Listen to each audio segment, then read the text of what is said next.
Good morning. देखिए कल हमने कंपाउंड इंटरेस्ट चक्रवृद्धि ब्याज शुरू कर दिया आपको पढ़ाना। कल मैंने आपको कंपाउंड टेस्ट की थ्योरी पढ़ाई थी, ठीक है। और आज हम कंपाउंड टेस्ट पर बेस सवाल करेंगे। देखिए दो चार बातें अभी भी बतानी रह जाती हैं, पहले उनको कर समझ लीजिए। एक बात ये देखो, अगर आप 100 रुपए इन्वेस्ट करते हो, ब्याज की दर 10% पर एनम है कंपाउंड इंटरेस्ट पर, सीआई पर।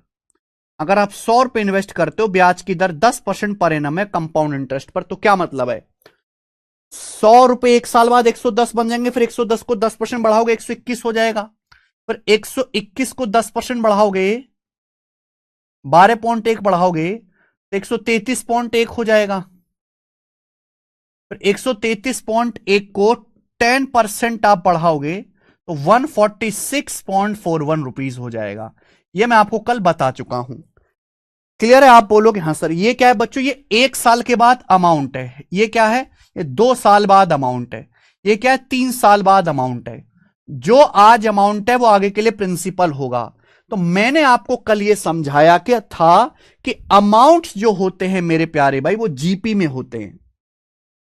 हमने आपको ये बताया था कि कंपाउंड इंटरेस्ट में जो अमाउंट्स होते हैं, amounts A1 A2 A3 A4, ये ज्योमेट्रिक प्रोग्रेशन में होते हैं, गुणोत्तर श्रेणी में होते हैं। ये मैंने आपको बताया था। क्या आपको ये बात समझ में आ गई है? आप बोलोगे हां जी सर बिल्कुल सही, कोई परेशानी नहीं है। कंपाउंड इंटरेस्ट में जो अमाउंट होते हैं, अमाउंट्स, वो ज्योमेट्रिक प्रोग्रेशन में होते हैं। क्लियर है? ये बात तो सभी को पता है।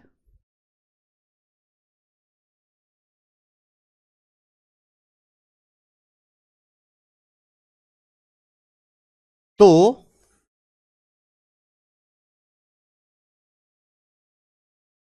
कंपाउंड इंटरेस्ट में जो अमाउंट्स हैं वो जीपी में होते हैं, ज्योमेट्रिक प्रोग्रेशन में होते हैं। ठीक है जी? आप बोलोगे हां जी सर एकदम ठीक है।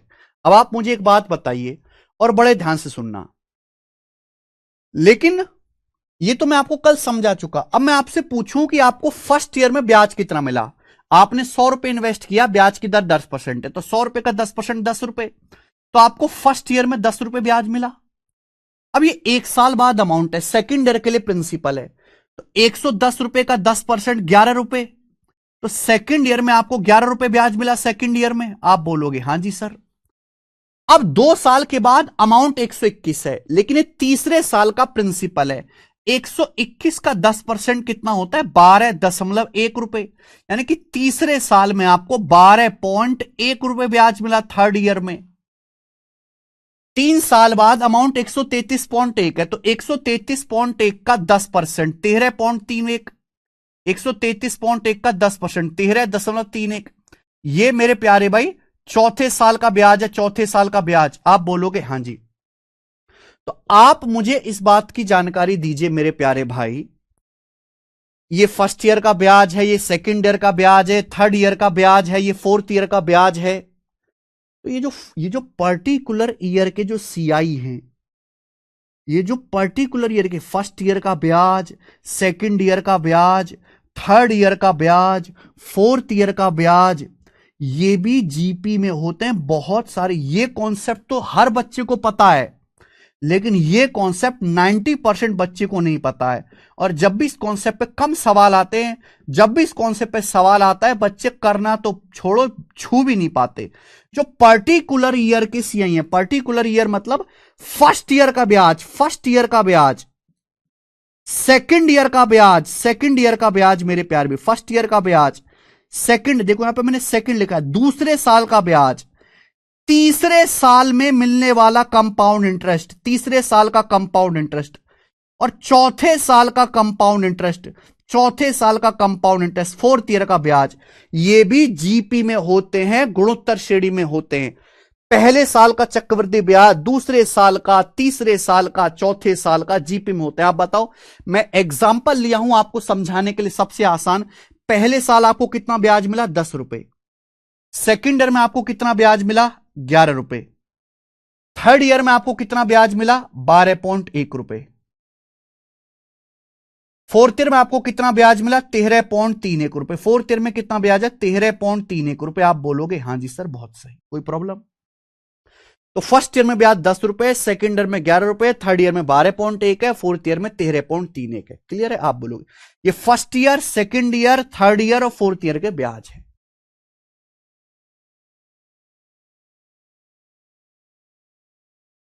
रोहित कुमार जी, आप पढ़ना है कि नहीं पढ़ना है ये बताइए। रोहित कुमार, आपको पढ़ने पे ध्यान दीजिए।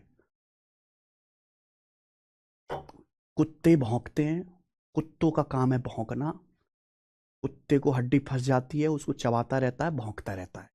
आपका काम है पढ़ना, कुत्तों का काम है भौंकना। ठीक है? ओके जी। तो मेरे भाई ये बताइए, फर्स्ट ईयर का कितना ब्याज है? 10 रुपए, सेकेंड ईयर का 11 रुपए, थर्ड ईयर का 12.1 और फोर्थ ईयर का 13.31 रुपए। ये भी जीपी में होते हैं, ज्योमेट्रिक प्रोग्रेशन में। आप बताओ, अगर ब्याज की दर 10% पर एनम है तो मल्टीप्लाइंग फैक्टर क्या आएगा? किसी भी संख्या को 10% बढ़ाओगे तो मल्टीप्लाइंग फैक्टर आएगा 1.1। 1.1 से गुणा होगी। ब्याज की दर 10% है तो मल्टीप्लाइंग फैक्टर क्या आएगा बच्चे? 1.1। 1.1 से गुणा करेंगे। अगर पहले साल का ब्याज 10 है, दूसरे साल का देखो ब्याज 11, क्या ये 1.1 से गुणा नहीं हो गया? 10 को 1.1 से गुणा कर दिया, 11 आ गया कि नहीं आ गया? बोलो। सेकंड ईयर का ब्याज 11 है, थर्ड ईयर का 12.1 है। देखो 11 को 1.1 में मल्टीप्लाई करेंगे मेरे दोस्तों, 11 की 1.1 में 12.1 आ गया कि नहीं आ गया? मधु दुबे जी, अब आ गया समझ में? मधु दुबे, थर्ड ईयर का ब्याज 12.1 है। 12.1 को 1.1 से गुणा करेंगे तो 13.31 आ जाएगा कि नहीं आ जाएगा? बोलो।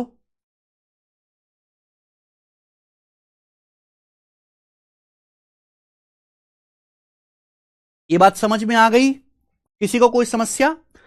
फर्स्ट ईयर का ब्याज 10 है, सेकंड ईयर का 11 है, थर्ड ईयर का 12.1 है, फोर्थ ईयर का 13.31 है। बोलो। अगर ब्याज की दर 10% पर एनम है, 1.1 टाइम्स हो रहा है, तो 10 से 11 1.1 से गुणा होगी। 11 से 12.1 1.1 से गुणा हो गई। 12.1 की 1.1 13.31 से गुणा हो गई। क्या आपको मेरी बात समझ में आ गई मेरे भाई? क्या आपको हमारी ये बात समझ में आ गई? क्लियर है? आप बोलोगे हां जी सर, एकदम क्लियर है, कोई परेशानी नहीं है।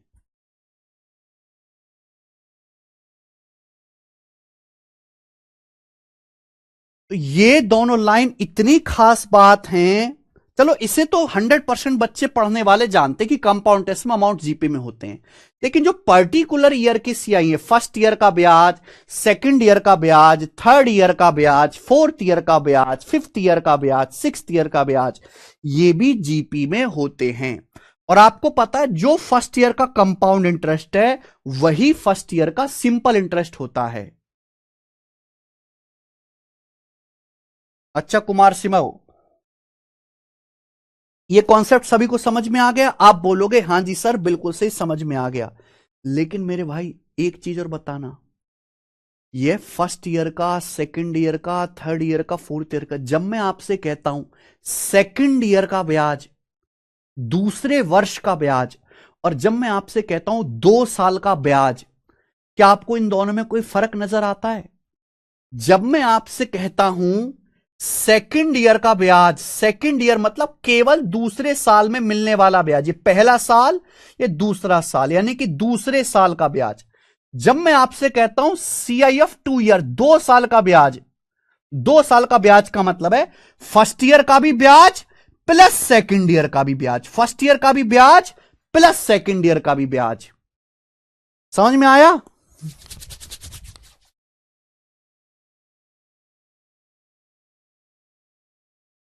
क्लियर? यहां तक किसी बच्चे को कोई समस्या? आप बोलोगे हां जी सर, समझ गए।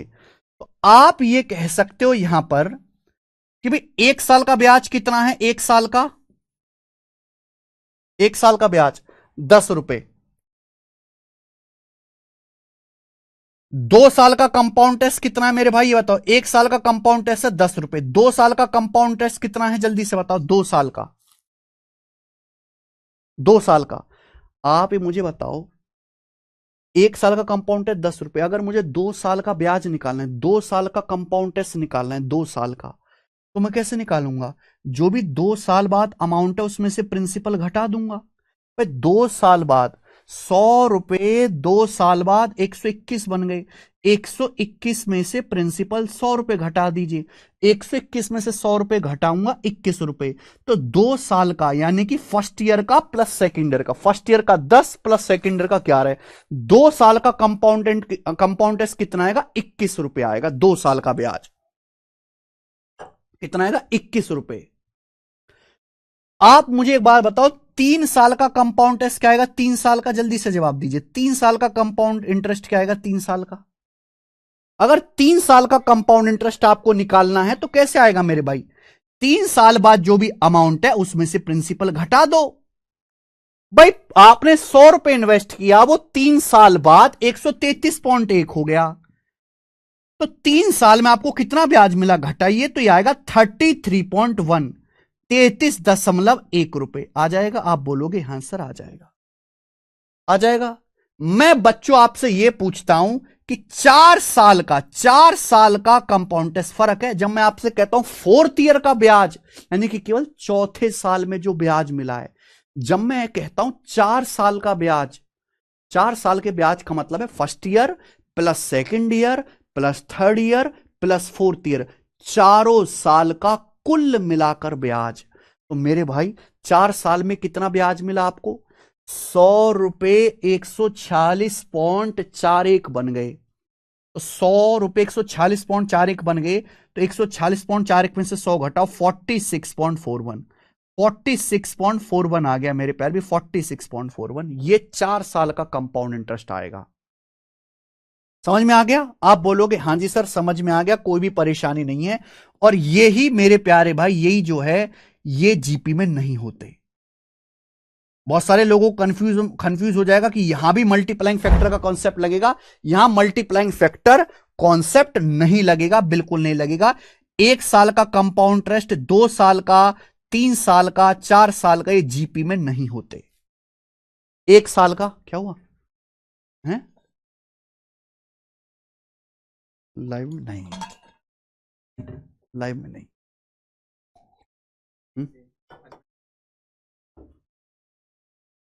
तो फिर वीडियो भी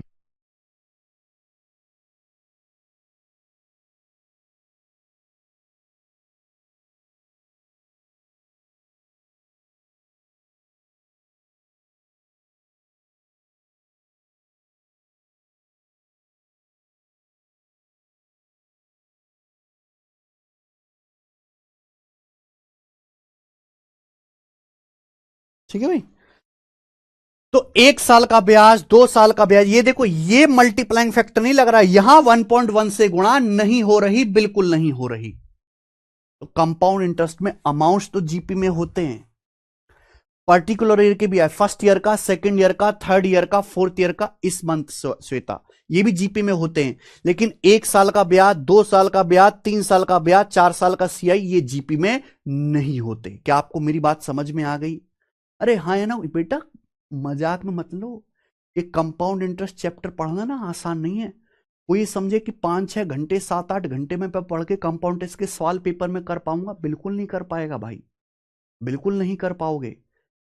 कंपाउंड टेस्ट को पूरा पढ़ना अपने आप में एक जंग के बराबर है।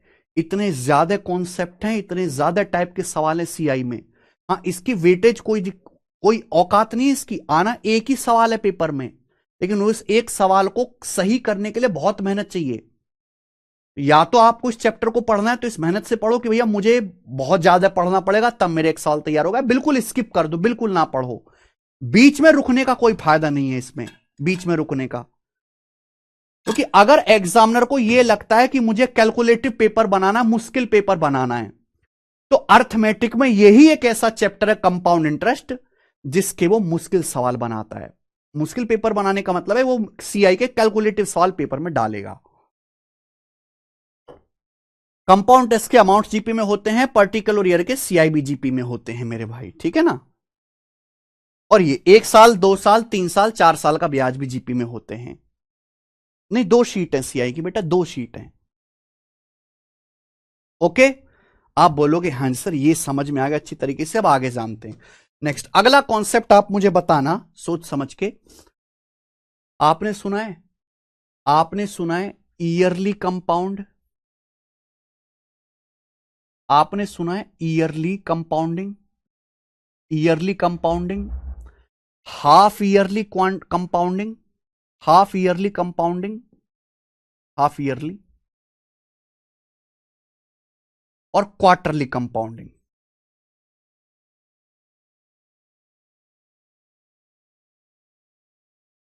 ये सुना बच्चों आप लोगों ने?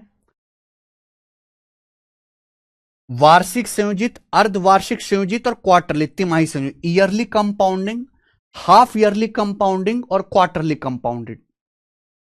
क्लियर है? सर जी प्लीज एक बार बताइए, रिवीजन कर लें, कुछ कुछ 20% दिक्कत आ रहा है। वो 20% ही तो दिक्कत आती है। वो 20% पढ़ना ही मुश्किल है भाई, वो 20% का रिवीजन करना मुश्किल है, वो पेपर में 20% सवाल करना भी मुश्किल है। 80, मैं कई बार बता चुका हूं, 80% पढ़ना बहुत आसान है, लेकिन वो 20% पढ़ना, जितने इस 80% को मेहनत चाहिए ना 5 से 6 महीने, उतना इस 20% को पढ़ने के लिए मेहनत चाहिए। ये मेहनत नहीं करते लोग, रिवीजन में टाइम लगता है इसमें। चलो, yearly compounding, half yearly compounding, quarterly compounding. Yearly का मतलब वार्षिक संयोजित, ईयरली का मतलब वार्षिक संयोजित 1 साल। हाफ ईयरली का मतलब 6 महीने, छमाही संयोजित। हाफ ईयरली का मतलब छमाही संयोजित, छमाही संयोजित, छमाही। क्वार्टरली का मतलब होता है 3 महीने, यानी कि तिमाही। क्वार्टरली का मतलब होता है 3 महीने, यानी कि मेरे प्यारे भाई तिमाही। देखो, क्वार्टर का मतलब होता है पौवा, 1/4। क्वार्टर का मतलब ही 1/4 है। 1 साल में कितने महीने होते हैं? 12 महीने। तो 12 महीने का 1/4 कितना आ जाएगा बेटा? 3 महीने।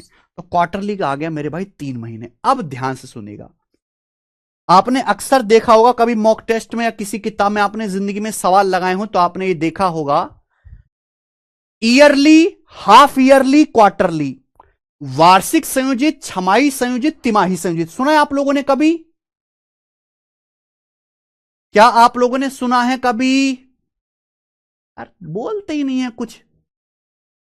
हर्षित भाई चुपचाप पढ़ो, चुपचाप।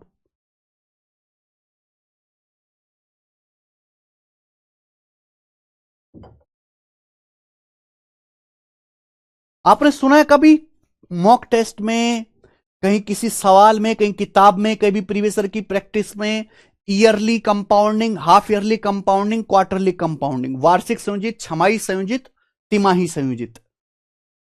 बचपन में सुना होगा। आज तक आपको इसका मतलब पता है? इसका मतलब क्या होता है? आपको इसका मीनिंग पता है? इसका मीनिंग क्या होता है? मीनिंग नहीं पता, मैं आपको बताता हूं। देखो, कंपाउंड इंटरेस्ट का मतलब है ब्याज पर भी ब्याज। कंपाउंड इंटरेस्ट का मतलब है ब्याज पर भी ब्याज, आपको ब्याज पर भी ब्याज मिलेगा। अगर आपने किसी एक आदमी को उधार दिया है तो ब्याज पर भी ब्याज मिलेगा। कंपाउंड इंटरेस्ट में क्या करते हैं कि जो भी ब्याज होता है उसको अमाउंट में ऐड करके नया प्रिंसिपल बनाते हैं। आपने कुछ पैसा इन्वेस्ट किया, उस पे आपको ब्याज मिलेगा, उस ब्याज को प्रिंसिपल में ऐड करके अमाउंट बनाएंगे, फिर और ब्याज मिलेगा, उसको अमाउंट में ऐड करके नया प्रिंसिपल बनाएंगे। तो हम बार बार ब्याज को अमाउंट में ऐड करके नया प्रिंसिपल बनाते हैं, बार बार ब्याज को अमाउंट में ऐड करके नया प्रिंसिपल बनाते हैं। यही कंपाउंड इंटरेस्ट का मतलब। कंपाउंड इंटरेस्ट में ब्याज पर भी ब्याज मिलता है। कंपाउंड इंटरेस्ट में बार बार ब्याज को, देखो ना, ये ब्याज है, 10 रुपए ऐड कर दिया, अमाउंट बन गया, आगे का प्रिंसिपल है। फिर 11 रुपए ऐड कर दिया, अमाउंट बन गया, आगे का प्रिंसिपल है। फिर 12.1 रुपए ऐड कर दिया, अमाउंट बन गया, आगे का प्रिंसिपल है। अब बैंकिंग एग्जाम में भी ऐसे होता है। फिर इसमें मेरे प्यारे भाई ऐड कर दोगे आप, आगे का प्रिंसिपल बन जाएगा। तो कंपाउंड इंटरेस्ट में आप ब्याज को अमाउंट में ऐड करके आगे का प्रिंसिपल बनाते हैं। जब एग्जामिनर ये कहता है कि ईयरली कंपाउंडिंग, तो इसका मतलब ये है कि हर एक साल में जो भी ब्याज बनेगा, हर एक साल में जो भी ब्याज बनेगा उसको अमाउंट में ऐड करके नया प्रिंसिपल बनाएंगे।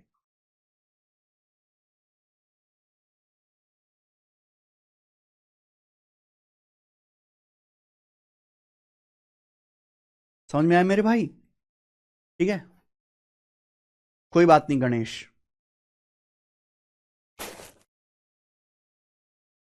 ओके। जब हम बोलते हैं ईयरली कंपाउंडिंग तो इसका मतलब है हर एक साल में जो भी ब्याज होगा उसको अमाउंट में ऐड करके नया प्रिंसिपल बनाएंगे हर एक साल में। तो मैं आपको एग्जांपल से समझाता हूं।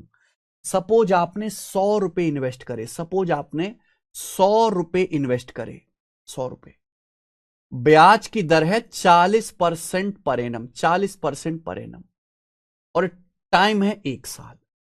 टाइम कितना है? 1 साल। तो आप ईयरली कंपाउंड करेंगे तो क्या हो जाएगा मेरे भाई? अगर आप ईयरली कंपाउंड करेंगे तो क्या होगा? ईयरली कंपाउंडिंग का मतलब है हर एक साल में जो भी ब्याज होगा उसको अमाउंट में ऐड करके नया प्रिंसिपल बनाएंगे। आपने 100 रुपए इन्वेस्ट करे, 100 रुपए, ध्यान सुनना, 100 रुपए आपने इन्वेस्ट किया, ब्लू कलर से लिखते हैं। आपने बच्चों 100 रुपए इन्वेस्ट किए तो ब्याज की दर 40% है, तो एक साल में आपको 40% ब्याज मिल जाएगा, 40%। तो एक साल के बाद अमाउंट कितना हो जाएगा? 140। एक साल के बाद अमाउंट कितना हो जाएगा? 140। आप बोलोगे हां सर, एक साल के बाद जो एक साल के बाद अमाउंट है वो आगे के लिए प्रिंसिपल है। जो एक साल के बाद अमाउंट है वो आगे के लिए प्रिंसिपल है, यानी कि अगले साल जो है आपको इस 140 पर 40% ब्याज मिलेगा। बात समझ में आई? जो एक साल बाद अमाउंट है, ये जो एक साल बाद अमाउंट है, ये सेकेंड ईयर का मूलधन है। अब इस मूलधन पर आपको 40% ब्याज मिलेगा। तो 140 का 40% कितना होता है बेटा? 56। तो 140 में 56 जोड़ देंगे, 196। ये आपका 2 साल के बाद अमाउंट आ गया, 2 साल के बाद अमाउंट। क्लियर? आप बोलोगे हां जी सर। यानी कि हर एक साल में आप जो है ब्याज अमाउंट में ऐड करके नया प्रिंसिपल बना रहे हो। तो भाई इस हिसाब से 2 साल में आपको ब्याज कितना मिल गया? 100 रुपए 196 बनेंगे, 2 साल में आपको 96% ब्याज मिल गया। ये होता है ईयरली कंपाउंडिंग, कि हर एक साल में मेरे प्यारे भाई आपको यहां पर जो है ब्याज जो है अमाउंट में ऐड करके नया प्रिंसिपल बनाना है। ये होता है ईयरली कंपाउंडिंग, हर एक साल में। लेकिन मैंने जो यहां पे समय लिया है ना वो 1 साल लिया है। मैं 1 साल की कैलकुलेशन दिखाना चाहता हूं, केवल 1 साल। ठीक है भाई, ध्यान सुनना। हाफ ईयरली कंपाउंडिंग का क्या मतलब है कि हर 6 महीने में, हाफ ईयरली कंपाउंडिंग का या हाफ ईयरली छमाही संयुक्त का मतलब है कि हर 6 महीने में जो भी ब्याज बनेगा, हर 6 महीने में जो भी ब्याज बनेगा उसको अमाउंट में ऐड करके नया प्रिंसिपल बनाएंगे हर 6 महीने में। अगर हमारे पास 1 साल का समय, 1 साल का मतलब होता है 12 महीने, 1 साल का मतलब होता है बच्चों 12 महीने, तो 12 महीने में 6 6 महीने के 2 साइकिल बन जाती हैं। 12 महीने में 6 6 महीने के 2 साइकिल बन जाएंगी, 2 क्रम पूरे हो जाएंगे 6 6 महीने के। आपने 100 रुपए इन्वेस्ट किया, कितने रुपए इन्वेस्ट किया बच्चों? आपने 100 रुपए इन्वेस्ट किया। ब्याज की जो दर है वो 40% पर एनम है। जब हम आपसे कह रहे हैं कि हाफ ईयरली कंपाउंड हो रहा है तो इसका मतलब हर 6 महीने में जो भी ब्याज बनेगा उसको अमाउंट में ऐड किया जाएगा और नया प्रिंसिपल बनेगा। अच्छा, ब्याज अगर एक साल में 40% है तो 6 महीना मतलब आधा साल। आधे साल में कितना ब्याज होगा? 2 से डिवाइड करो। आधे साल में ब्याज होगा 20%। अगर ब्याज एक साल में 40% है तो ब्याज 6 महीने में 20% होगा। ब्याज हर 6 महीने में 20% लगेगा। ब्याज हर 6 महीने में 20% लगेगा। ये लॉजिक है मेरे भाई। अगर ब्याज एक साल में 40% है तो हर 6 महीने में आपको 20% ब्याज देना पड़ेगा। आपने अगर 100 रुपए इन्वेस्ट करें तो एक साल में नहीं देखना, हाफ ईयरली कंपाउंड का 6 महीने में ब्याज का हिसाब निकाल लो और 6 महीने में जो भी ब्याज बनेगा उसको आप अमाउंट में ऐड करो, नया प्रिंसिपल बनाओ। एक साल में 40% ब्याज तो 6 महीने में 20%। अब 100 रुपए पर 20% ब्याज बनेगा तो कितना अमाउंट हो जाएगा? 120 रुपए हो जाएगा। फिर इस 120 पर अगले 6 महीने में फिर से 20% ब्याज लगेगा। अब 120 का 20% कितना होता है बच्चों? परसेंटेज से 2 जीरो चला जाएगा, 24। 120 में 24 ऐड कर देंगे, 144। यानी कि अगर आप हाफ ईयरली कंपाउंड करोगे तो 100 रुपए 144 बन जाएंगे। तो ईयरली कंपाउंड में देख रहे हो, अगर आप ईयरली कंपाउंड कर रहे हो तो एक साल में 100 रुपए 140 बन गए। अगर 100 रुपए 140 बन गए तो आपको ब्याज कितना मिला? 40% ब्याज मिला। लेकिन जब आपने हाफ ईयरली कंपाउंड किया, हर 6 महीने में जल्दी जल्दी ब्याज ऐड करने लगे, जल्दी जल्दी नया प्रिंसिपल बनाने लगे, तो 100 रुपए एक साल में 144 बन गए। अगर 100 रुपए 144 बन गए तो आपको ब्याज कितना मिला? 44%। तो कहने का मतलब यह है कि अगर आप हाफ ईयरली कंपाउंड करोगे तो ब्याज आपको हमेशा ईयरली कंपाउंडिंग से ज्यादा मिलेगा। लेकिन अगर हम क्वार्टरली कंपाउंड करें, क्वार्टरली कंपाउंड का क्या मतलब? क्वार्टरली का मतलब है 3 महीने, यानी कि हर 3 महीने में जो भी ब्याज बनेगा उस ब्याज को हम अमाउंट में जोड़ के नया प्रिंसिपल बनाएंगे, उस पर आगे की कैलकुलेशन करेंगे। हर 3 महीने के बाद नए प्रिंसिपल की कैलकुलेशन करी जाएगी। हर 3 महीने के बाद आपसे बोला जाता है 5 मंथली कंपाउंड, तो हर 5 महीने के बाद नए प्रिंसिपल की कैलकुलेशन करेंगे। आपसे बोला जाता है 8 महीने में कंपाउंड करना है, तो हर 8 महीने में प्रिंसिपल की कैलकुलेशन करेंगे। हमने समय कितना लिया? 1 साल। 1 साल मतलब 12 महीने। अगर 12 महीने आपके पास हैं, आप क्वार्टरली कंपाउंड कर रहे हो, 3 3 महीने में कंपाउंड कर रहे हो, तो कितना हो जाएगा मेरे भाई?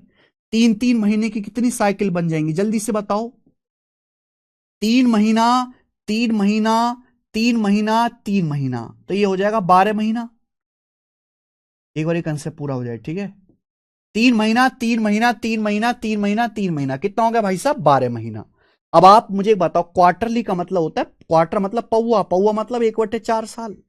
समझ में आई बात? आप मुझे एक बात बताओ, अगर ब्याज 1 साल में 40% है, 1 साल में, ब्याज 3 महीने में कितना होना चाहिए? बताना जरा। अगर ब्याज, सर हम लोग सक्सेस भी तो कर सकते हैं 6 मंथ। हाँ जी, सक्सेस भी तो हुआ है भाई, तो हवा में थोड़ना है। जब मैं आपसे कह रहा हूं कि हर 6 महीने में आप ब्याज की कैलकुलेशन करोगे तो हर 6 महीने में 20% ब्याज मिलेगा। आपको 1 साल में ब्याज कितना मिला? 44%। मैं बताने ही तो वाला था।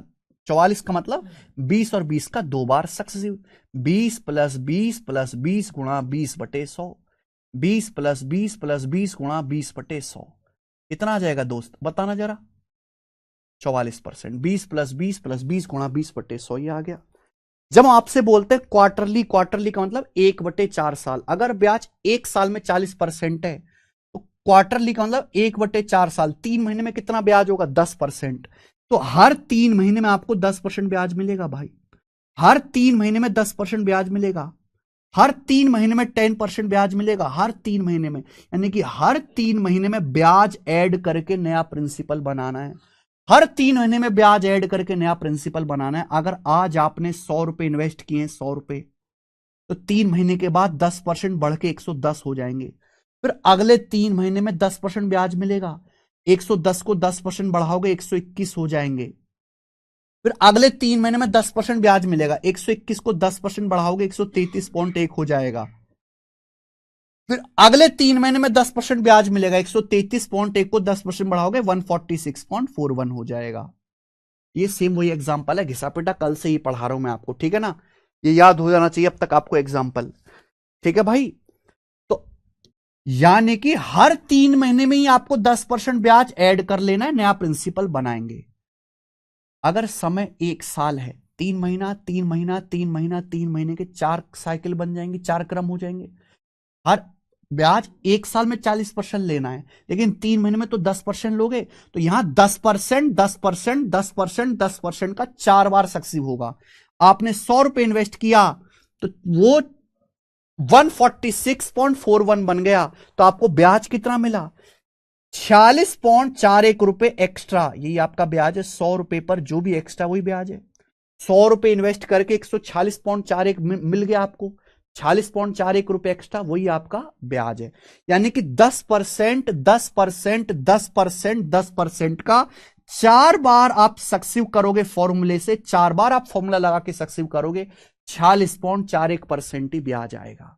ये होता है क्वार्टरली कंपाउंडिंग का, yearly, half yearly, quarterly compound का फर्क। एक बात यहां से गौर करने वाली है कि जितना जल्दी जल्दी कंपाउंड करोगे, जितना जल्दी जल्दी ब्याज की गणना करोगे, उतना ब्याज आपको एक्स्ट्रा मिलेगा। अगर आप ईयरली कंपाउंड करते हो तो केवल 40% ब्याज मिला, हाफ ईयरली कंपाउंड करते हो तो 44% ब्याज मिला एक साल में, लेकिन जब क्वार्टरली कंपाउंड करते हो तो 46.41% ब्याज मिलेगा। 3 महीने की बजाय अगर मंथली कंपाउंड करोगे, 3 महीने की बजाय अगर आप हर महीने में कंपाउंड करने लगोगे, हर महीने में और ज्यादा ब्याज मिलेगा। महीने की बजाय अगर हर एक दिन में कंपाउंड करोगे, हर एक दिन में, जब बिटकॉइन में पैसे इन्वेस्ट करते थे वहां एक दिन में कंपाउंडिंग होता था, हर दिन में कंपाउंडिंग करोगे मेरे भाई तो और ज्यादा ब्याज मिलेगा। जितना जल्दी जल्दी आप, जितने कम समय में आप कंपाउंडिंग करोगे मेरे भाई, उतना ज्यादा आपको एक्स्ट्रा ब्याज मिलेगा। सर बाई मंथली आता है, सर देखो भाई, बाई मंथली होता तो है लेकिन आपके पेपर में नहीं आएगा। क्यों? क्योंकि फिर उसके लिए कैलकुलेटर चाहिए। कौन 12 महीने का, एक एक महीने का ब्याज निकालता फिरेगा? तो पेपर में जो सवाल आएगा वो अधिकतम से अधिकतम 4 क्रम का, 4 साइकिल का आएगा, इससे ऊपर का सवाल नहीं आता है। पेपर में मैक्सिमम 4 साल की सीआई का सवाल आएगा, 4 साल से सीआई का सवाल, ऊपर का सवाल नहीं आएगा। लेकिन चाहे ब्याज 4 साल का निकालना हो, चाहे 20 साल का, चाहे 50 साल का, कॉन्सेप्ट यही रहेगा, बस कैलकुलेशन बहुत ज्यादा बढ़ जाएगी।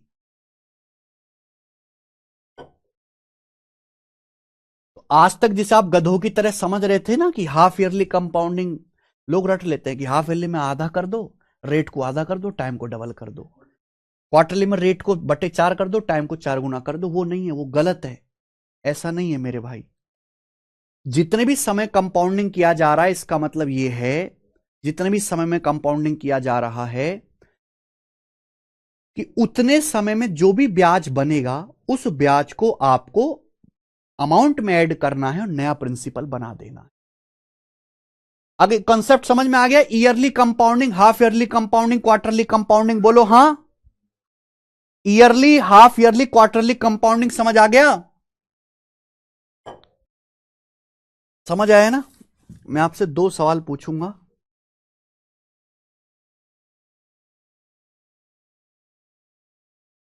दो सवाल मैं आपसे पूछूंगा, बताइए,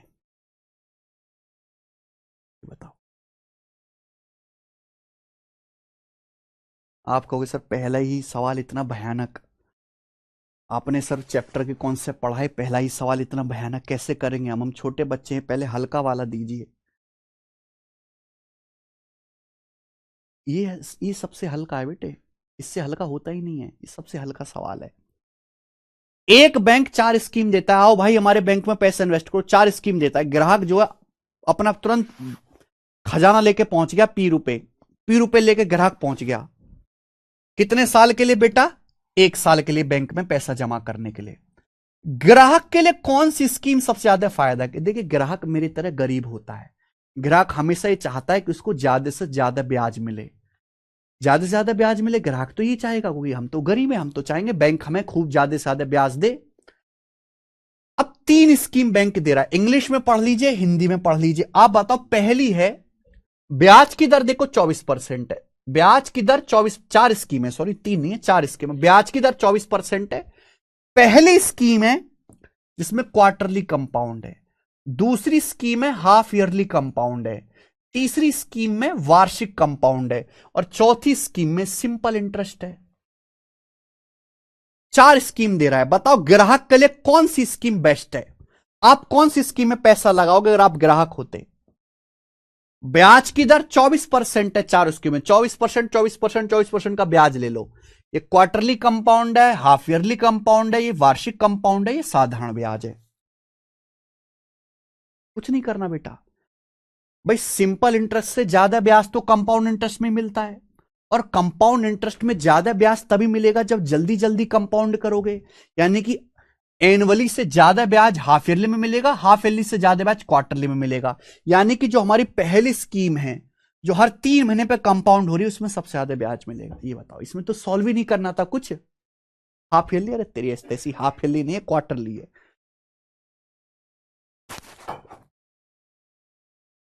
फर्स्ट है शेखर साहू जी, हो चुका, आप दोबारा चेक करिए। शेखर साहू 2D समझ में आया ना? तो जरूरी नहीं कि हर सवाल पेपर में सॉल्व करने के लिए आता है, कभी कभी लॉजिकल सवाल, केवल कॉन्सेप्ट आपने कौन से पढ़ा, ये सवाल कर लोगे। ये 24% से कोई लेना देना नहीं है। ठीक है, एक और बताना, ये बताइए।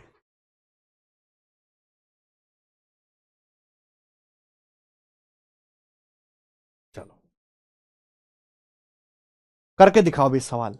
लोकेश मीना कह रहा समझ में नहीं आया, बताओ सचिन इसका क्या करा जाए हैं?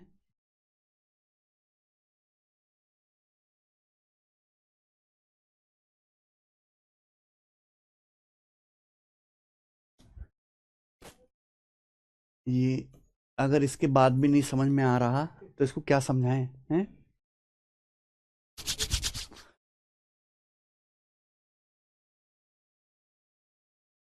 अगर समझ में नहीं भी आया, इतनी बात भी सुन लेता कि जितना जल्दी, जितना कम टाइम होगा उतना ज्यादा ब्याज मिलेगा, तो भी हो जाएगा।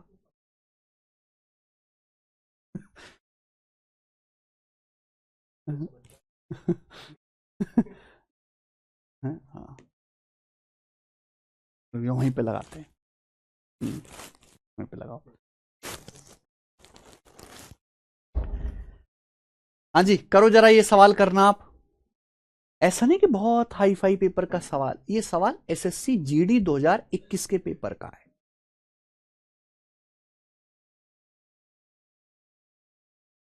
जीडी के पेपर का बनाइए। 9.81%, हाँ यही हुई ना बात। 9.81। मैं कहूंगा फिर से सोच के करो, फिर से सोच के करो, करो भाई। गलत करोगे, फिर से सोच के करो। 9.81 ग्राहक से ठीक है सर, ग्राहक ऐसा ही ठीक है सर, क्या कह रहा है ये?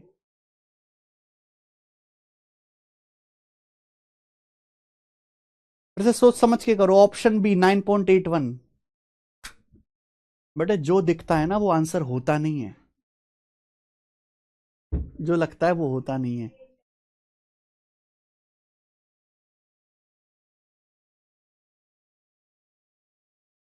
एक तो अलग है 18.81।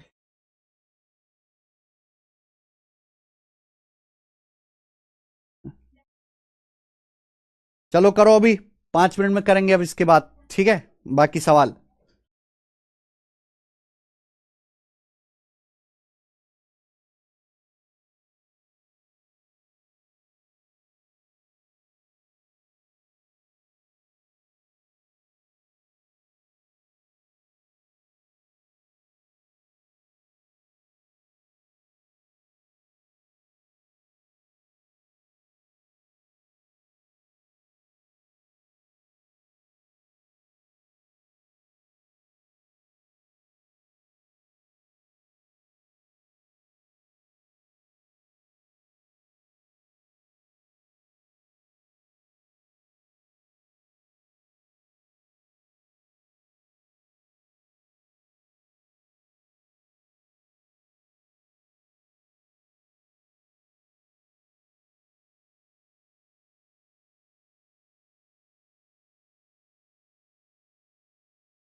समझ नहीं आया उसके लिए एक एक क्या गाली? अरे भाई देखो ध्यान से सुनो। चक्रवृद्धि ब्याज की 9% की दर पर प्रभावी ब्याज दर क्या होगी अगर ब्याज हाफ ईयरली संयोजित किया जाता है? मेरे भाई ब्याज की दर है 9% वार्षिक, लेकिन ब्याज हाफ ईयरली संयोजित किया जाता है। तो आप मुझे बताओ आपको कितना ब्याज मिलेगा? इफेक्टिव एनुअल रेट क्या हो जाएगा? इफेक्टिव एनुअल रेट मतलब अगर ब्याज हम हाफ ईयरली कंपाउंड करने लगे तो एक साल में आपको कितने परसेंट ब्याज मिल जाएगा? 40% इंटरेस्ट लेना है, तब 44% और 40.41% क्यों आ रहा है? हाँ बिल्कुल सही बात बेटा, 40% इंटरेस्ट पर एनम है एक साल में, लेकिन अगर ब्याज हाफ ईयरली कंपाउंड कर रहे हो, हर 6 महीने में बेटा कर रहे हो, एक बार बताओ, एक आदमी है जो मार्केट में एक साल में जाके सामान बेचता है, और एक आदमी है जो साल में 2 बार सामान बेच देता है। ज्यादा कमाएगा कि नहीं कमाएगा? एक आदमी है जो साल में 4 बार सामान बेच देता है, वो ज्यादा कमाएगा कि नहीं कमाएगा? अब सुना, 3 महीने में जितना जल्दी जल्दी आप करोगे उतना ज्यादा आपको ब्याज मिलेगा। ब्याज की दर 9% वार्षिक है, लेकिन आप क्या कर रहे हो, हाफ ईयरली कंपाउंड कर रहे हो। तो कितना ब्याज मिलेगा एक साल में? ब्याज की प्रभावी दर क्या होगी भाई? एक साल में 6-6 महीने की 2 साइकिल हो जाती हैं। एक साल में 6-6 महीने की 2 साइकिल हो जाती है। अगर ब्याज एक साल में 9% है, एक साल में, तो ब्याज 6 महीने में कितना होगा? आधा, 4.5%। अगर ब्याज एक साल में 9% है, तो ब्याज 6 महीने में कितना होगा? आधा, 9 का आधा 4.5%। तो आपको जो ब्याज मिलेगा वो 4.5 का सक्सेस मिलेगा। 4.5 प्लस 4.5 प्लस 4.5 गुणा 4.5/100। 4.5 प्लस 4.5 प्लस 4.5 गुणा 4.5/100। बोलो यही होगा कि नहीं? आप बोलोगे सर मस्त यही होगा। 4.5 प्लस 4.5 तो 9 होता है। पता नहीं आप कैसे करते हो। 4.5 गुणा 4.5 यानी कि 45 का वर्ग, 2025 आ गया ना। 20.25, 100 से भाग करेंगे तो 0.2025, तो 9.2025% आ जाएगा। 9.2025% आ जाएगा। बोलो आ गया क्या? अब ठीक है।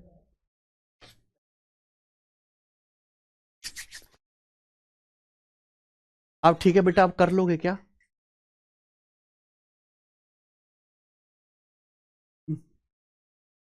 मुझे लगता है कि अब आपको समझ में आ गया है। आगे चलेंगे। तो ये 2 सवाल है, कॉन्सेप्ट मैंने आपको सारे बता दीजिए। अब हम यहां से सवाल करेंगे। ये बताइए मेरे भाई,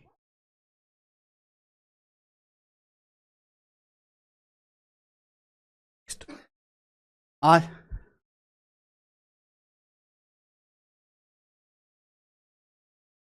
अदिति सोनी फिर दोबारा देखो, ठीक है? चलिए ध्यान से सुनना मेरे इस कॉन्सेप्ट को, और बहुत प्यार से सुनना, बहुत प्यार से, सभी लोग बहुत ध्यान से। कभी कभी जो है, आपने देखा इंश्योरेंस करने वाले घर पे आते हैं, इंश्योरेंस करने वाले ना, वो तो ब्याज की दर बताते ना, ये बताते कि हम सिंपल इंटरेस्ट दे रहे हैं, कंपाउंड इंटरेस्ट दे रहे हैं ना, वो कोई कंपनी का नाम बताते। वो ये कहते हैं कि भाई आप हमारी स्कीम में पैसा लगाओ, आप हमारे इंश्योरेंस में बीमा करो, आप इंश्योरेंस करो हमारी कंपनी में, हम आपका पैसा हर 3 साल में डबल कर देंगे। हर 3 साल में डबल कर देंगे हम आपका पैसा, हर 3 साल में डबल। उसने कोई ब्याज की दर नहीं बताया कि रेट ऑफ इंटरेस्ट क्या है, नहीं बताया उसने, ना जरूरत है उसे बताने की। उसने बस ये बताया है कि आप हमारी स्कीम में पैसा लगाओ, हम आपको कंपाउंड इंटरेस्ट देंगे, हम आपको चक्रवृद्धि ब्याज लगा के देंगे, और हर 3 साल में पैसा डबल करेंगे, हर 3 साल में पैसा डबल करेंगे। तो आप मुझे ये बात बताओ कि इस हिसाब से 9 साल में पैसा कितने गुना हो जाएगा? 9 साल में क्या हो जाएगा मेरे भाई? जल्दी से जवाब दीजिए। 9 साल में अगर हर 3 साल में डबल हो रहा है, हर 3 साल में, तो 9 साल में कितना गुना कर दोगे मेरे भाई? जल्दी से बताना। पैसा हर 3 साल में डबल हो रहा है, अगले 3 साल में फिर से डबल हो जाएगा, अगले 3 साल में फिर से डबल हो जाएगा, अगले 3 साल में फिर से पैसा डबल हो जाएगा। यानी कि अगर आज आपने 1 रुपए इन्वेस्ट करे ना, 1 रुपए, 3 साल बाद 2 रुपए हो जाएंगे, अगले 3 साल बाद 4 रुपए हो जाएंगे, लेकिन अगले 3 साल बाद वो 1 रुपए के 8 रुपए बन जाएंगे। 8 रुपए। बात समझ में आ रही है? यानी कि 9 साल में आपका पैसा 8 गुना हो जाएगा। 9 साल में आपका पैसा 8 गुना। बात समझ में आई है? 6 गुना नहीं होगा, 8 गुना। इसलिए आइंस्टाइन ने बोला था कि सीआई जो है दुनिया का 8वां अजूबा है। क्यों? क्योंकि अगर आदमी में सब्र हो तो 3 साल में तो पैसा दुगना हो रहा है, लेकिन 9 साल में पैसा 8 गुना हो रहा है। 8 गुना। ये सीआई क्या खेल है? अगर हर 3 साल में पैसा डबल हो रहा है, तो 9 साल में पैसा कितने गुना होगा मेरे भाई? 9 साल में कितने गुना हो जाएगा आपका इन्वेस्टमेंट? तो समय देखो, कंपाउंड इंटरेस्ट जो है हमेशा पावर में चलता है। कंपाउंड इंटरेस्ट जो है हमेशा पावर में चलता है, पावर में चलता है, मल्टीप्लाइंग फैक्टर की गुणा होती है, और लगातार गुणा करते हैं तो पावर चढ़ जाती है, पावर में चलता है। अगर हमने समय को 3 गुना कर दिया, 3 गुना, हर 3 साल में डबल हो रहा है, तो 9 साल में कितना होगा? हर 3 साल में डबल हो रहा है, अगले 3 साल में और डबल होगा, अगले 3 साल में और डबल होगा, तो 9 साल में कितने गुना हो जाएगा? 8 गुना। सब बच्चे समझ गए? लेकिन कंपाउंड टेस्ट पावर में चलता है। आप ये देखो, 3 साल में 2 की पावर 1 हुआ है, 3 साल में 2 की पावर 1। हमने समय 3 गुना कर दिया, 3 गुना, 3 गुना, 3 गुना, 3 गुना, तो बेटा 3 गुना समय कर दिया तो पावर भी 3 गुना लगेगी, यानी कि आपका पैसा 9 साल में 8 गुना होगा। इसका मतलब यह है 2 की 3 बार गुणा करनी पड़ेगी, 2 की 3 बार गुणा करनी पड़ेगी, ये मीनिंग है। बात आई समझ में? ये अरे 6 गुना नहीं, 8 गुना होगा, 2 की 3 बार गुणा करनी है, जोड़ना नहीं है। बोलो, ये बात समझ में आ रही है? कंपाउंड इंटरेस्ट जो है वो हमेशा पावर में चलता है, पावर में। मैं आपसे ये कहूं कि आपने कुछ पैसा इन्वेस्ट करा T साल के लिए, और T साल में आपका पैसा 5 गुना हो गया, 5 गुना, तो मुझे बताओ 2T साल में कितना गुना हो जाएगा? 2T साल में आपका पैसा कितने गुना हो जाएगा? 2T साल में, जल्दी से बता दीजिए जरा। 2T साल में, अगर T साल में पैसा 5 गुना हो रहा है, अगर T साल में 5 गुना हो रहा है, तो अगले T साल में और 5 गुना होगा, अगले T साल में पैसा और 5 गुना होगा, यानी कि 2T साल में कितना हो जाएगा भाई साहब? 25 गुना हो जाएगा कि नहीं हो जाएगा? यानी कि अगर आपने समय डबल कर दिया, तो पहले पावर 1 थी, अब क्या हो जाएगी? पावर 2 हो जाएगी। बात सही है? आप बोलोगे हाँ सर, लेकिन उल्टा कहूं मैं आपसे, उल्टा, कोई पैसा 15 साल में 64 गुना हो जाता है, 64 गुना। एक इंश्योरेंस वाला आया आपके घर में, घुस गया बंदूक लेके, बोला पैसा लगाओ, 15 साल में 64 गुना करके दूंगा। बड़े स्कीम मिली है दुबई की, 15 साल में आपका पैसा 64 गुना करके दूंगा। तो आप उसे पूछ लो, भाई साहब 15 साल तो ज्यादा है, इतने में तो शायद मैं मर भी जाऊं, बताओ 5 साल में कितने गुना कर दोगे? 5 साल में पैसा कितने गुना हो जाएगा, बताना जरा।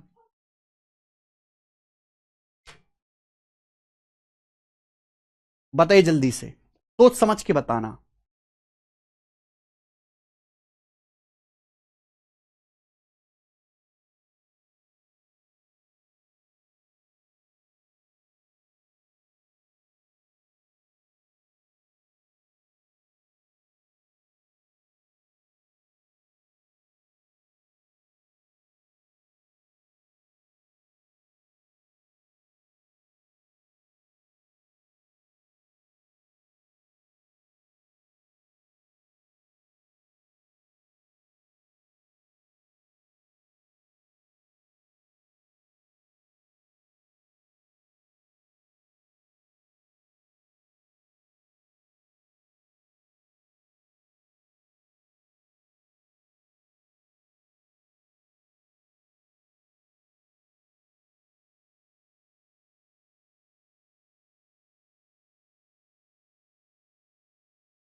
आ जाओ केशव।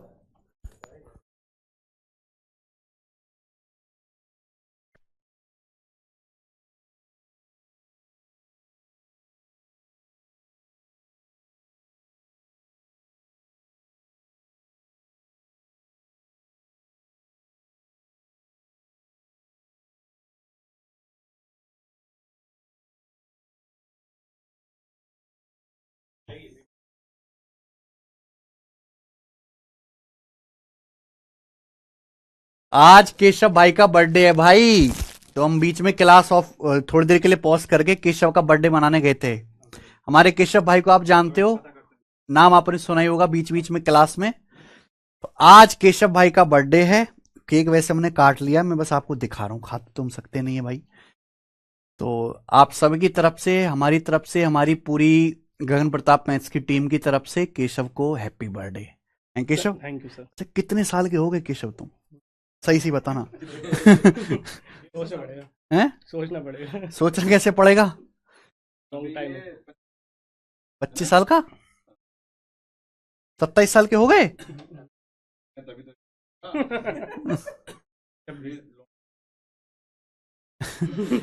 अच्छा। इन लौंडों से अपना रिश्ता हो नहीं रहा।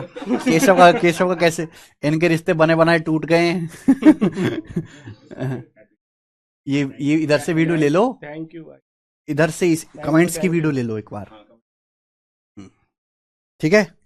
केशव भाई केक कैसा लगा? अच्छा है, केक अच्छा है। क्या खाओगे बताओ?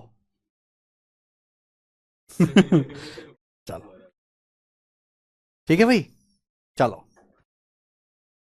खाने का जो प्लानिंग है वो शाम को करेंगे। थैंक यू बोल दो केशव। थैंक यू जो मुझे देख रहा है अभी लाइव इधर। थैंक यू दोस्तों आपकी वार्म विशेस के लिए। और मैं चाहता हूँ कि आप जो सारे देख रहे हैं मुझे, जो भी मुझे बर्थडे विश कर रहे हैं, वो जल्दी जल्दी सिलेक्शन लेके जाए। ठीक है, ठीक है, ओके सर।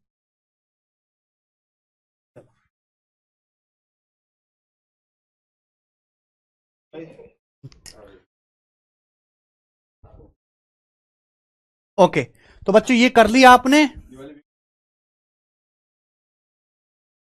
अगर कोई पैसा 15 साल में 64 गुना हो जाता है तो 5 साल में कितने गुना होगा? तो बेटा टाइम ना बटे 3 हो गया।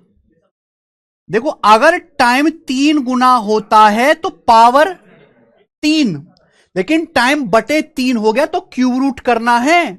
अगर पैसा 15 साल में 64 गुना हो रहा है तो हर 5 साल में कितना होगा? 64 का क्यूब रूट, यानी कि 4 गुना। हर 5 साल में पैसा 4 गुना होगा। अगर पैसा हर 5 साल में 4 गुना, फिर अगले 5 साल में फिर 4 गुना, फिर अगले 5 साल में फिर 4 गुना, तभी तो 5 5 5 15 साल में 4 गुना 4 गुना 4 64 गुना होगा। 4 गुना होगा कि नहीं? आप बोलोगे हाँ जी सर। क्लियर? एक बच्चे का डाउट है तो फिर सर 1 साल में क्या होगा? देखो भाई साहब, अगर आपके पास कोई इंश्योरेंस बीमा वाला आता है, वो कहता भाई साहब मेरे बीमा पे पैसा लगाओ, मैं आपका पैसा 15 साल में 64 गुना कर दूंगा, तो हर 5 साल में कितने गुना होगा? 4 गुना। अब आप ये पूछ लगो कि अरे पहले ब्याज की दर बता, रेट ऑफ इंटरेस्ट बताओ कि ब्याज की दर क्या है, रेट ऑफ इंटरेस्ट क्या है, या आपसे पूछने लगो। तो पैसा हर 5 साल में 4 गुना हो रहा है तो 1 साल में कितने गुना हो जाएगा? 1 साल में कितने गुना हो जाएगा? तो आप मुझे बताओ, पैसा 5 साल में अगर 4 गुना हो रहा है तो हर 1 साल में कितने गुना हो जाएगा? 5 से भाग हो गया, तो इसका 5th रूट लेंगे ना। क्या हो जाएगा मेरे भाई? आप इसका 5th रूट लेंगे। हर 5 साल में 4 गुना हो गया तो आप इसका 5th रूट लोगे, 4 की पावर 1/5। 1/5 मतलब 4 का 5th रूट, 4 का 5th रूट। आप बोलोगे हाँ जी सर, इतने गुना हो जाएगा आपका पैसा, 4 का 5th रूट। बोलो हाँ कि ना? यानी कि आपका जो पैसा है मेरे प्यारे भाई, वो ये 1 साल में इतने गुना हो जाएगा। इसका मतलब अगर आपने 1 रुपए इन्वेस्ट कर दिया, अगर आपने 1 रुपए इन्वेस्ट कर दिया तो इतना बन जाएगा। अगर आपने 1 रुपए इन्वेस्ट किया तो इतना बन जाएगा, तो आपको ब्याज कितना मिलेगा? आपको ब्याज कितना मिला? ब्याज मिलेगा आपको फिफ्थ रूट ऑफ 4 माइनस 1, आपको ब्याज मिलेगा कितने पर? 1 रुपए पर। परसेंटेज में गुणा 100%, ये आ जाएगी ब्याज की दर। ये ब्याज की दर आएगी मेरे भाई, ये है ब्याज की दर। तो जो बच्चे बार बार मुझे परेशान कर रहे हैं ना कि सर ब्याज की दर बताओ, उनके लिए ब्याज की दर है, उनके लिए ये है ब्याज की दर, ये ब्याज की दर है उनके लिए। अगर पैसा 5 साल में 4 गुना हो रहा है तो 1 साल में कितना होगा? 4 की पावर 1/5, 1/5 का मतलब फिफ्थ रूट। इसका मतलब अगर आपने 1 रुपए इन्वेस्ट किया, इसका मतलब है बटा 1, अगर आपने 1 रुपए इन्वेस्ट किया तो 1 साल बाद वो इतना अमाउंट बन जाएगा। अगर आपने 1 रुपए प्रिंसिपल इन्वेस्ट किया तो 1 साल बाद ये अमाउंट बन जाएगा। तो ब्याज कितना मिलेगा? घटाइए अमाउंट में से प्रिंसिपल 1 रुपए पर, परसेंटेज में 100%, ये ब्याज की दर है। आप बताओ कोई इंश्योरेंस वाला आपके घर पे आके ये ब्याज की दर बताए, आप बीमा करोगे उस स्कीम में कि भाई साहब मेरी स्कीम में पैसा लगाओ, मैं आपको फिफ्थ रूट ऑफ 4 माइनस 1 गुणा 100% ब्याज दूंगा? आपके पापा कहेंगे भाई तू रख अपनी स्कीम, मुझे नहीं करना। तो हर जगह ब्याज की दर पता करने की जरूरत नहीं है, हर जगह रेट ऑफ इंटरेस्ट पता करने की जरूरत नहीं है। अगर उसने बोल दिया कि 5 साल में पैसा 4 गुना हो रहा है, यही काफी है। क्या आपको समझ में आ गया? ठीक है शेखर साहू जी, मैं देख लेता हूं एक बार।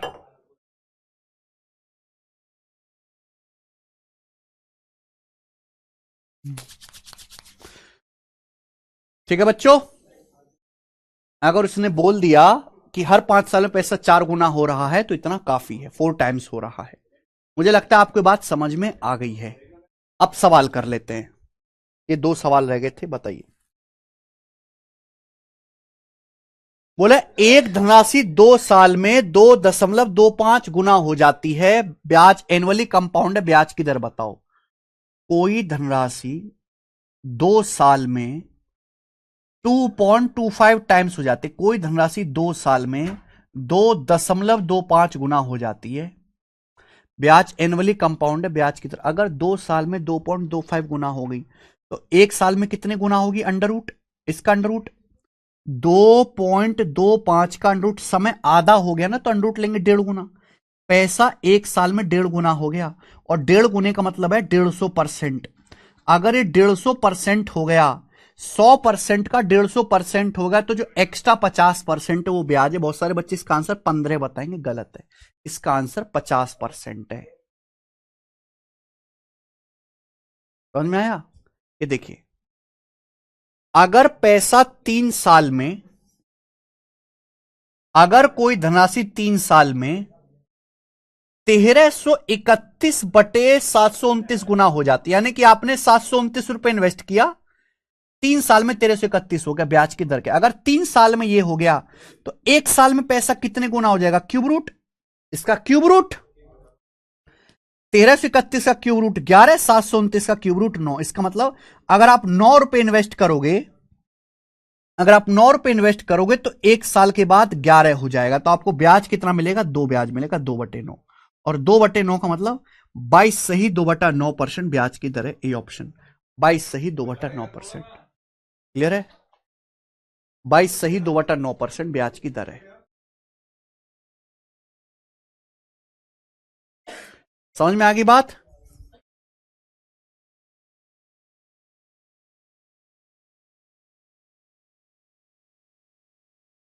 ठीक है जी, ये बताओ चलो।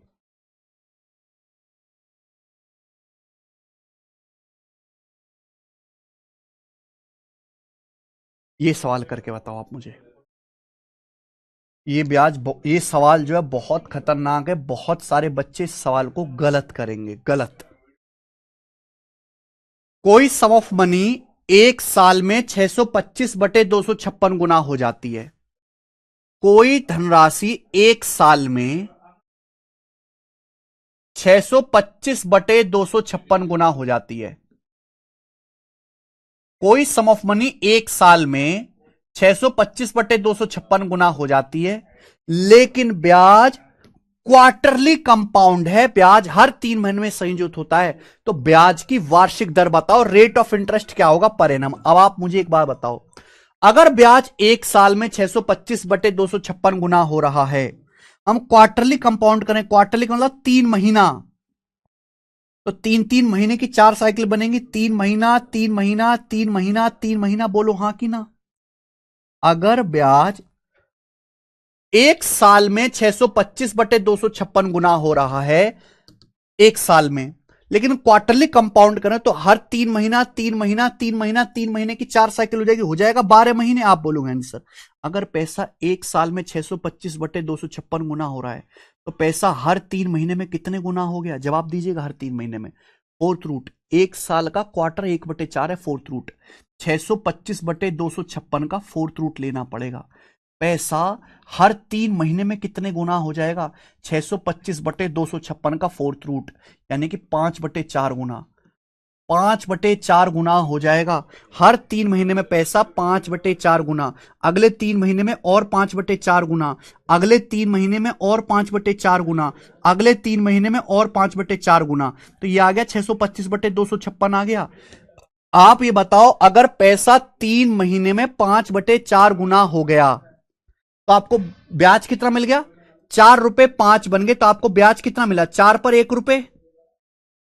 अगर पैसा 5/4 गुना हो गया तो आपको ब्याज कितना मिला? 4 रुपए पर 1 रुपए ब्याज मिल गया कि नहीं? 4 रुपए 5 बन गए, तो ब्याज कितना मिला? 1, यानी कि 25%। तो ब्याज 25% है। 5/4 गुना होने वाला 25% ब्याज।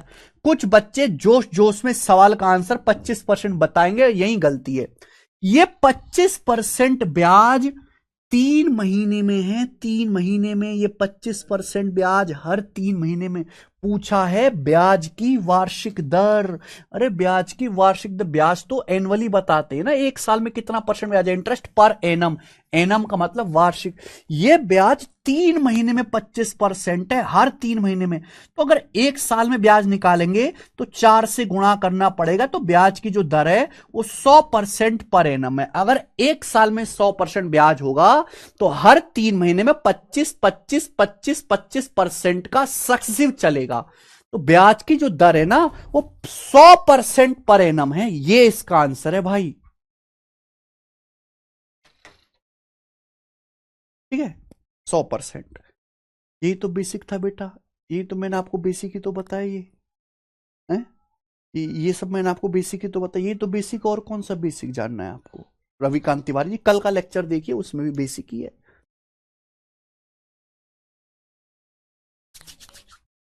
आगे बात समझ में? सवाल का जो आंसर है बेटा वो डी ऑप्शन है। बहुत अच्छा सवाल है, मजेदार एकदम। इसी के साथ खेल खत्म आज की क्लास का बच्चों, है ना। कल से केवल अब हमको सवाल करने फास्ट एंड फास्ट। आज इतना ही। अब हमारी